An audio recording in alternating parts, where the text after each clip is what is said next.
اعوذ باللہ من الشیطان الرجیم بسم اللہ الرحمن الرحیم الصلاۃ والسلام علیک یا رسول اللہ وعلی آلک واصحابک سیدی یا حبیب اللہ الحمدللہ رب العالمین۔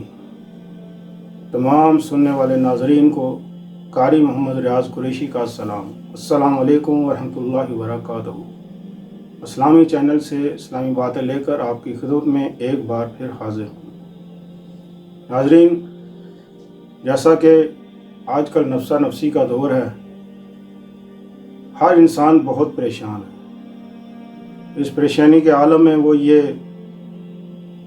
سوچتا ہے کہ کوئی ایسا وظیفہ کو مل جائے کہ جس سے مزید اچھی ویڈیوز دیکھنے کے لیے آپ ہمارے پیج کو لائک کریں، سبسکرائب کریں اور بیل آئیکن پہ کلک کریں۔ اگر آپ ہم سے کانٹیکٹ کرنا چاہتے ہیں تو ہمیں انسٹاگرام پر فالو کریں۔ ہماری مشکل پریشانی حل ہو جائے۔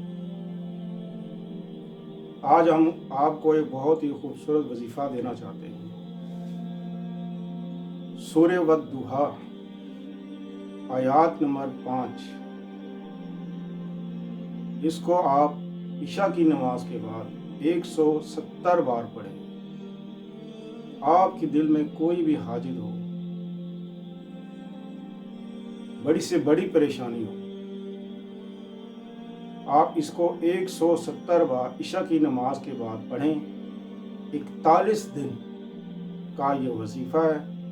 41 دن کے اندر انشاءاللہ عزیز آپ کا جو مسئلہ ہے، جس پریشانی میں آپ گھرے ہوئے ہیں، اور جو بھی آپ کی حاجت ہے، تمنا ہے، وہ پوری ہو جائے گی۔ اس کے علاوہ سورہ الم نشرہ،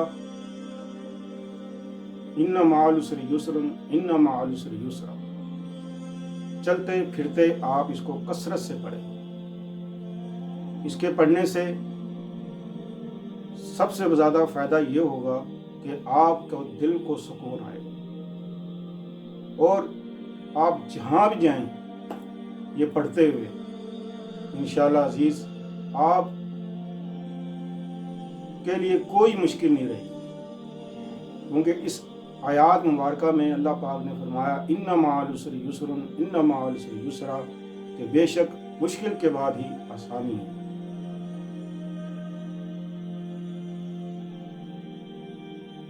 آپ کے دل میں کوئی پریشانی ہے، کوئی مسئلہ ہے جو آپ بتا نہیں سکتے، شیئر نہیں کر سکتے کسی کو، اور اندر اندر وہ چیز آپ کو کھائی جا رہی ہے، پریشان ہیں، آپ اس کو 7 بار پڑھیں۔ 7 بار پڑھ کے پانی پہ دم کریں۔ انشاءاللہ عزیز یہ عمل دن میں 3 بار کریں۔ آپ کی جو اندر کی گھٹن ہے، پریشانی ہے، وہ دور ہو جائے گی۔ وَلَسَوْفَ يُعْطِيكَ رَبُّكَ فَتَرْضَىٰ، 170 بار عشاء کی نماز کے بعد اس کو آپ پڑھیں۔ 3 حاجتیں دل میں رکھیں۔ 3 حاجتوں میں سے انشاءاللہ عزیز 1، 2 یا تینوں یقیناً آپ اس کے پڑھنے کی برکت سے وہ پوری ہو جائے گی۔ آزمائش شرط ہے، انشاءاللہ آپ آزمائیں، اول آخر درود شریف پڑھیں، اوروں کو بھی بتائیں، جو پریشان بہن بھائی جو پریشان ہیں ان کو بھی یہ آپ بتا سکتے ہیں۔ السلام علیکم ورحمۃ اللہ وبرکاتہ۔ اللہ